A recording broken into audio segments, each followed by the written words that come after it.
was in Syria, I had a little boom box, and I would close the door of the living room. No, sorry, my bedroom. Close the door, put a tape, blast it, and it had lights around the speaker, like would light up the music. I used to shut the light, blast, and just jump around. I love music.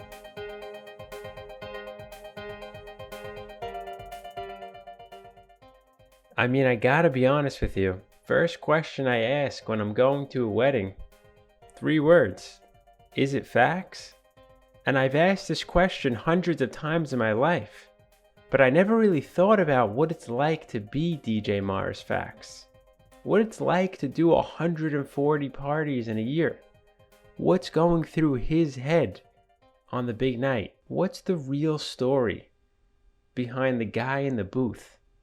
The man behind the curtain.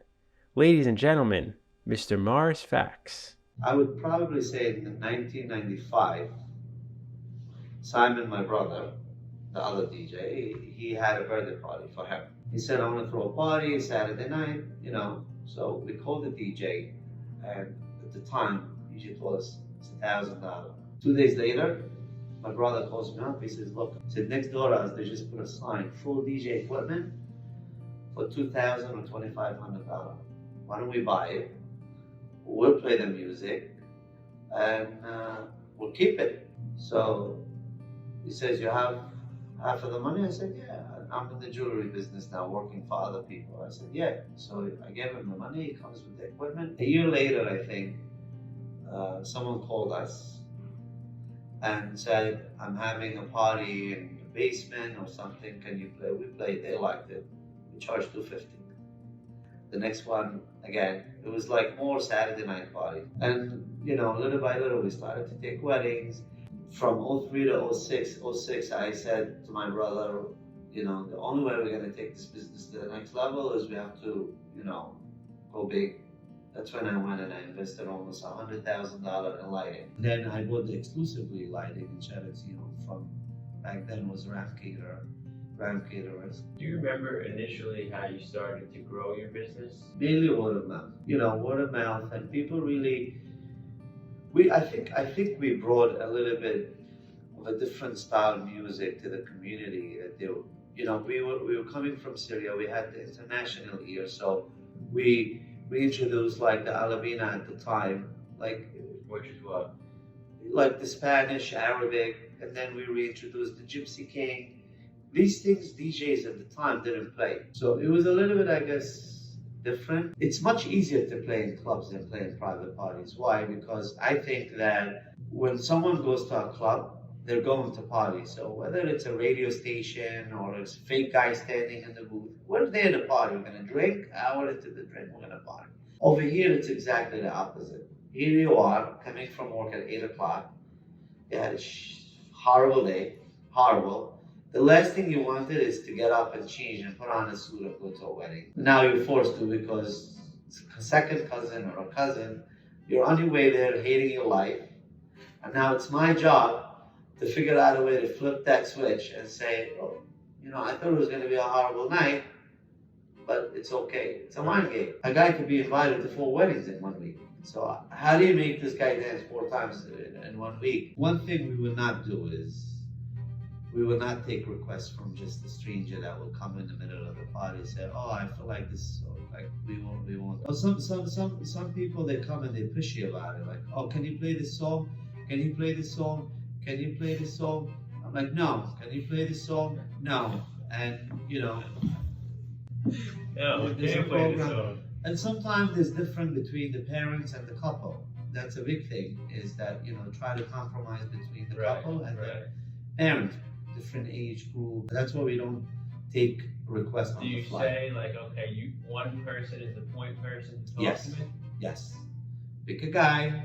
This is the person. And you're listening to him. Yes. You say it's too loud, then I lower it. You say go to Hebrew. As long as you're, within reason. How many weddings you do in a year? Probably say maybe 140. 140. Probably say about maybe. More or less. It's almost like every other night. Yeah. Are you Do you do it always together with your brother, sometimes separate? No, the way we do it is we always agree on this, that if we're both available that night and we only have one job, we will both work unless one is not feeling well or something else came up that night. And if not, each one takes the job. If we have double booking, each one takes his own job. Were you always close with Simon as a kid? Yeah. Were you like the closest with him? Yeah, because we're very close in age also. We're a year apart. Right. A year and a few months. So we had the same almost group of friends, and we always slept in the same room all the time, all our life growing up until we got married. Were you playing music in the room together? Yeah, we would play music, we went shopping. It's like a friend and a brother and a partner. Do you remember when you first started playing around with DJing? Yeah, when I was in Syria, I had a little boom box, and I would close the door of the living room. No, sorry, my bedroom. Close the door, put a tape, blast it, and it had lights around the speaker, like light up the music. I used to shut the light, blast, and just jump around. I love music. I love music, and I love to know always. When I used to go to weddings as a little kid, I've always left my parents on the table, and I ran and I watched the stage setup. Me and Simon were always into music. Right. Always. Show was always my thing. Like, I've always watched TV, anything that had to do with big dreams of lighting, sound. I was always very into it, and I loved music. And so you also do destination weddings? Yes. Destination wedding, it's not one time. You make a call and you say, we're coming there and we're going to have a party. It's not a 10-minute meeting. No. It's multiple time traveling back and forth, meeting the locals from that town. How often do you do a destination, or how many have you done? Maybe like 12. Depends on the size of the wedding. Some weddings you could pull off in one day. Some weddings you need to work for 4 days, hanging lighting and stuff. So if it's a wedding where you could do it in one day, we show up at 6, 7 o'clock in the morning and we start setting up all the equipment and stuff, and we always want to be ready. We always say about 2 hours before cocktail. Be completely ready, then... What do you do during those 2 hours? Do you eat? No, so during those 2 hours, it's my time when I would run home, change, freshen up, and come back. So you're in like shorts and a t-shirt all day? Yeah, right. Yes. Yes. And then during those 2 hours, you go home, change, And come back. what time you go to sleep? 3:30. It's a little late. Yeah, I'm up at 8. So you don't need a lot of sleep. No, my body's used to 4 hours, 4 to 5 hours. That's it. You're not tired? I guess I'm used to it. And when we're on destination, we sleep in 7 days, maybe 8 hours in total. Total. In total. About an hour a night. Yeah. What if you were the only guy doing a wedding, so your brother's not there and you gotta go to the bathroom? I think one time it did happen to me, and I took this 8-minute song. It was while the couple were changing. So it's a disco. Thank God disco songs are long. Oh, yeah. So I threw in a long mix of disco, one song that I know takes a long time. And I ran, and I kept the security there. I'm like, just watch, make sure no one comes. Ran to the bathroom when I came back. And I timed it just in case it happens again. Like for later on, how long do I really need in order for me to go back and forth? It was, I think, like 1 minute and 80 seconds. Did anyone see you? Yeah. Mine is happening. I'm sorry, I gotta run. What does it feel like when you're DJing, you're at a wedding, there's 1,000 people, everyone's doing a little you know? To me, I think the bride and groom smile at the end of the night when they have a successful wedding. It's like priceless. Yes, the 1,000 kids dancing and partying it up, it's nice. I love it, don't get me wrong, but I care more about when I see the end of the night, when I go say goodnight to the bride, and she comes and she says, thank you, you made my night. It's like I go home and I feel like I won the lotto. Right. It's like a blessing that someone comes to you and tell you, you made my dream night to come true. It's nothing like it. Could you see yourself doing anything else? Yes, because unfortunately it's the type of business that you can do for forever. You know, you're gonna outgrow the age. Listen, God bless these young DJs that are coming up. There's gonna be talented guys that are gonna come and maybe bring in new fresh ideas on the table. Also, when you get older, you get tired. The nightlife tires you out. I would probably say I could see another 10 years, not more. How do you balance like your family with a career like this? It's a great question because it's a very hard, very, very, very hard. I'm blessed with an unbelievable wife. She is a great mother and a wife. Of course, it's a learning experience. Right. In the beginning years, I took every job, any job, and I would sometimes be at Cherry Zion setting up, and I would just take my suit and stay there for the day. And then years later, I said to myself, the money is great, but what am I doing? I don't see my children.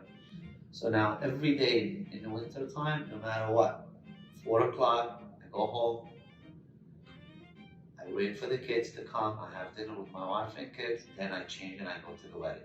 But it's a very hard, and I tell, when kids ask me, like when I tell them that the part being on stage looks great, and it's unbelievable, and it's a great feeling, but that's not what we're looking at. It's to perform and be part of an event. It's very hard, very, very, very, very hard to control between your business and life. A successful DJ will admit to you that every job treats it as it is it's his very first job ever. Like, you can't take it for granted and say, oh, I played for the brides, 2 sisters, I know the family, I don't need to prep anything, they're easy, and you just show up and make believe like, I got it. You have to really believe that it's your really first job, put the new stuff together, the new songs, the songs that you think they're gonna like from the past, and the new song. Make sure this is right, you have to make believe this is your first time ever. It's not an easy lifestyle, but thank God, it's like drugs. It's injected in you. You love it, but it's not easy. It looks fun, but when you get deep into it, it's not an easy lifestyle. Passion or necessity? There's a lot of passion. A lot. This business, I say it like this: if you don't love it, don't get into it. You're not in it for the money. Of course, you have to make a living out of it, of course, but if you don't love it, don't do it. Do you feel like you're almost like a mentor for a lot of the younger DJs? I wouldn't say a mentor, because everybody has their own way of living and their own way of how they see themselves. My only tip for them is that don't copy and paste.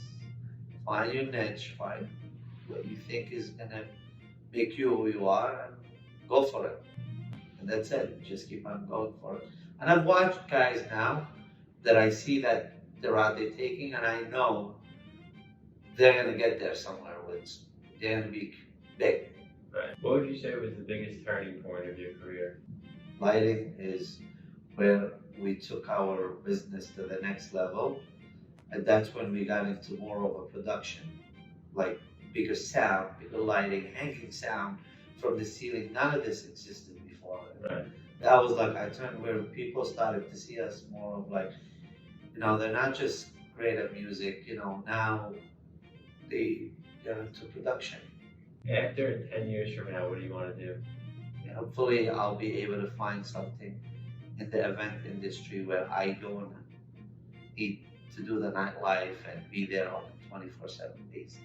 Where I could have like a regular, 9 to 10, 9 to 5 job, but still be part of the industry, because I love this industry. I made great friends. I'm very close to almost every party planner. I consider like my sisters. Close to all the vendors, florists, catering, photographers. We all became one big family. I'm very close to a lot of DJs. What's your favorite song? If I had to pick one out of the songs that we play now, One More Time is one of my favorite songs. It was always, for 20 years, I always felt that song always